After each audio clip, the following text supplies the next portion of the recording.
Hey guys, how's it going? It's Harold here. Hope you guys are doing well. You can also call me Firdaus. It's my Muslim name. And I would like to wish all my dear brothers and sisters in Islam, Assalamu alaikum rahmatullahi wa barakatuh. So today why I'm sharing this video is because I've seen a lot of Muslims who have just newly embraced the religion shared their stories online, and I was really inspired to share my story as well. And I hope that through my sharing, many reverts or converts out there will also share their story. I hope that for those who are also looking at the religion through my stories will also come to see the beauty of Islam.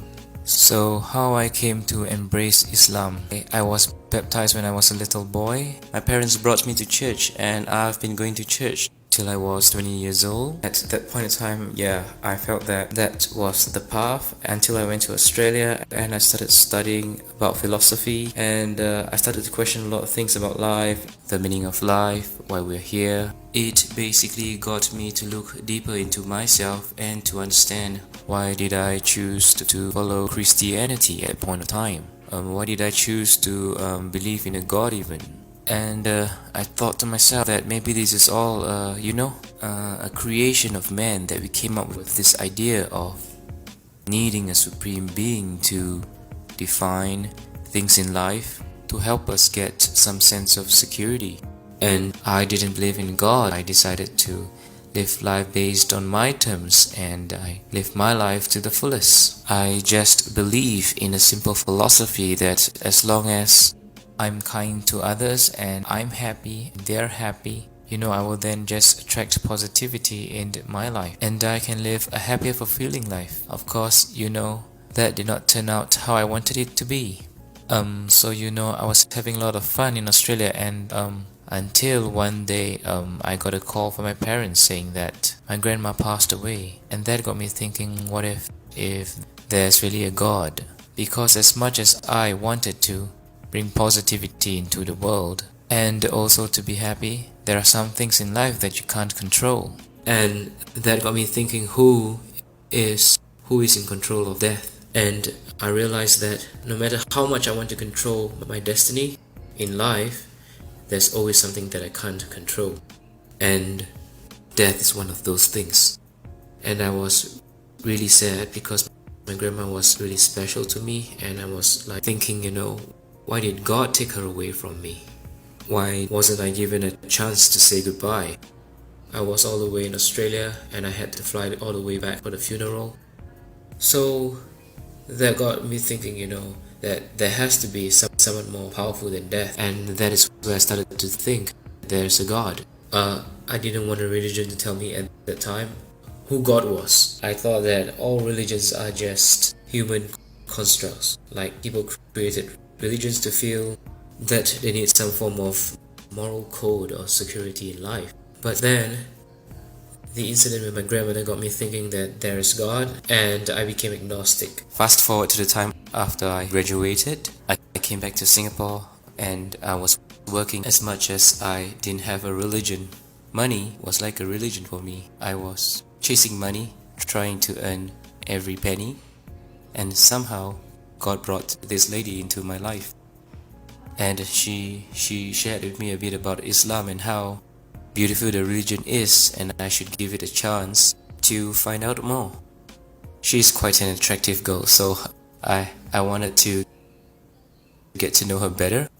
And so I thought, okay, why not, just give it a shot and learn more about the religion, and maybe I can get her to see from my point of view how the religion is flawed. That was how arrogant I was. So I went to Darul Akam, which is the Muslims Converts Center in Singapore, and I was given a basic introduction to Islam. And during that time, the girl that I was dating, she basically told me to write down any questions that I have and to ask the teacher at the end of the class all my questions, and he would be the best person to advise me. So I wrote it down, I gave it a shot. At that time, the teacher was Ustad Saiful Rahman. He was very logical, he was rational, he gave me really logical reasons. I was expecting something else. I was expecting something like just believe, close your eyes and believe and have faith, something like that. But it wasn't like that. it really made sense to me. But I didn't want to immediately embrace Islam. There's a lot of changes that I had to make, like lifestyle. I had to fast during the month of Ramadan. I have to only eat food that is halal. And I asked myself I should just do more of my research and find out more. So I went for more classes and asked more questions. Before I began my journey to discover more about Islam, I told this girl that I was dating that if this does not turn out well, I hope we still can be friends. But I will let you know as soon as possible. I don't want to keep you waiting for me. And I hope that, you'll understand if I don't think the religion suits me. So she said, yeah, she totally understands. But she said I should give my 100% to go find out more about the religion, to ask all my questions, to come with a humble heart, and to truly want to find out about the meaning of life, truth. And I think, yeah, that is what I've been searching for my whole life. I wanted to know what is the meaning of life, why we're here, the purpose and everything. So then the month of Ramadan came. It's the fasting month for the Muslims. And I thought, okay, since if I ever want to know this lifestyle is gonna suit me, I should really give fasting a shot. Maybe if I give up halfway, and then that's it, I won't waste time and I can just tell her we should go our own way, but we can be friends. So I tried to fast, and surprisingly, I did the whole 30 days of fasting. And somewhere nearing the end of Ramadan, I had a dream. This is really actually the turning point. I dreamt that I was walking towards someone who seated in the middle of the living room along a hallway. I was walking towards him, and he was sitting there patiently smiling. He had this radiant light. I could tell that, he's just a person and a kind soul. And he was just smiling at me directly, and he said, "Brother, when are you going to be part of the family?" And I woke up. Initially I thought, this been studying too much about the religion, I might be getting my head too far in that it's probably acting out in my dreams. But on the same day I had a friend call me out for dinner. His name is Ibrahim. And that's when I had dinner with him, and he said, "Hey, I heard that you've been going to that Muslim convert center, studying about the religion and understanding about Islam. So when are you planning to be a Muslim, brother?" So I thought this must be a coincidence, Just when I had a dream and my friend asked me out for dinner and he asked me the same question, I was still quite stubborn, thinking that this is just pure coincidence. And I went on with my daily life, but the same dream happened again. And this time I remember the exact day and time. It was a Saturday morning around 9:30. I had the same dream and I woke up and I said to myself, "No, this can't be happening again, it must be something. Or someone is telling me something."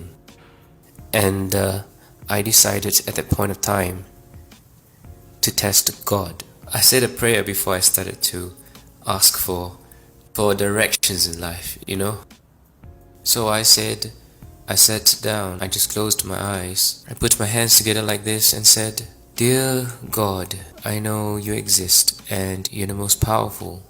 And you can make anything possible. Because I truly and fully believe in your supremacy and power, you can most certainly show me the way in life and the truth. And I seek your infinite wisdom and power to show me the way. Please, with all my heart, I sincerely seek your help in this. Please, let me know if, is Islam truly the religion for me? Or should I just go back to being who I was?" I said, "I'm going to test you. Unfortunately, I'm going to take a Bible and a Quran and put it beside me. I'm going to randomly flip those pages 3 times. And the first thing that I see, it has to be crystal clear, a message for me, saying to me, this is the truth, this is the way, this is who you should follow. It has to be that simple." So I'm going to start with the Bible because that's where I started. I was baptized, so I'm going to start with the Bible. So I picked up the Bible and I randomly just flipped the page. It wasn't the first page, it was somewhere in between. And it just did not tell me a very clear picture. I had to decipher and to read everything in between and come to a conclusion and all. I said, okay, this is not what I want. I want something clear, like this is it. So I closed the book and I randomly flipped the next page, like somewhere in between, a few more pages down. It's totally random. And again, I did not see an answer. So I did 3 times. 3 times and I wasn't given an answer. I put the book aside and you know what? It's time to give the Quran a chance to tell me. Next thing I did was I randomly closed my eyes and opened the book. And the first thing I saw was this verse from Surah Al-Hajj, verse 54. أعوذ بالله من الشيطان الرجيم بسم الله الرحمن الرحيم وليعلم الذين أوتوا العلم أنه الحق من ربك فيؤمنوا به فتخبت له قلوبهم وإن الله لهادي الذين آمنوا إلى صراط مستقيم. So basically it says, and so those who were given knowledge may know that it is the truth from your Lord, and therefore believe in it, and their hearts humbly submit to it. And indeed is Allah, the guide of those who have believed to a straight path. I thought maybe it's just still a coincidence, I was kind of like in a state of denial. And so I closed the book and I randomly opened up another page of the book, and it's totally from another chapter altogether. My eyes set on the next verse, and it's Surah, which is chapter 41 and verse 53. أعوذ بالله من الشيطان الرجيم بسم الله الرحمن الرحيم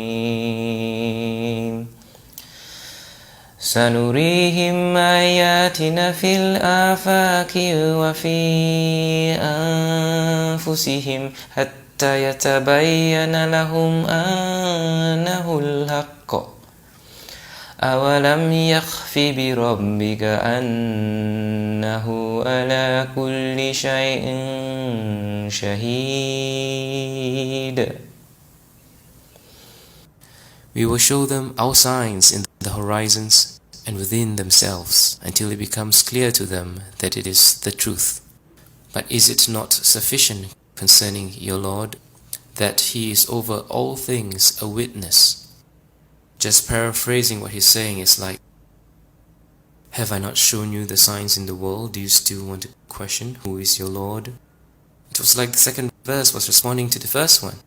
It's almost like He was speaking directly to me, like God was speaking directly to me. So I felt a shiver down my spine, and I was kind of afraid and at the same time amazed, from that test. And I then quickly apologized and said I was sorry. I'm sorry for testing you, Lord. But could you please forgive me and accept me as one of your believers? It was like a tremendous feeling of a wave of tears that came straight from inside your heart. Suddenly all that guard is down, and I felt His presence was just there, and it was there all along. And so I said, I can't deny now that I've been shown the truth. I have to take a step forward, So I called Darul Akam and said, how do I become a Muslim? Please tell me. They said, you have to first register an interest to take the Shahada, and then there's a date planned for you.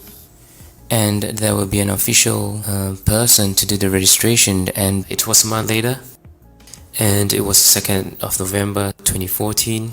So that was the day that I took my Shahada, and it was amazing. The feeling was really amazing. It was like all the burden in my heart was suddenly gone. There's complete fulfillment, and suddenly there's an overwhelming feeling and sense of peace. And I just feel that I finally found the truth. I decided to give my girlfriend the good news that I have decided, and so she cried. She said, you know how many nights I've been praying for you to be, shown the way, to see that Islam is the most beautiful religion, and he answered my prayers. That's what she said. So I felt like this was someone I cannot let go.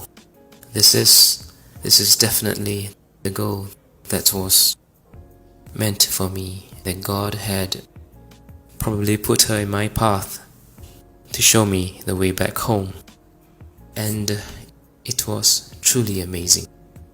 Yeah, I think we've come to the end of the sharing.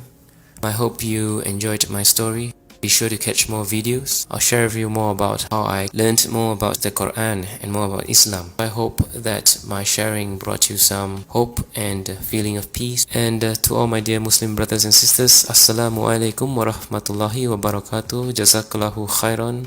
And to everyone out there, peace be with you. And I hope you have a beautiful, wonderful day ahead. Thank you so much for tuning in, and be sure to subscribe if you like more of my sharing. Take care. Bye.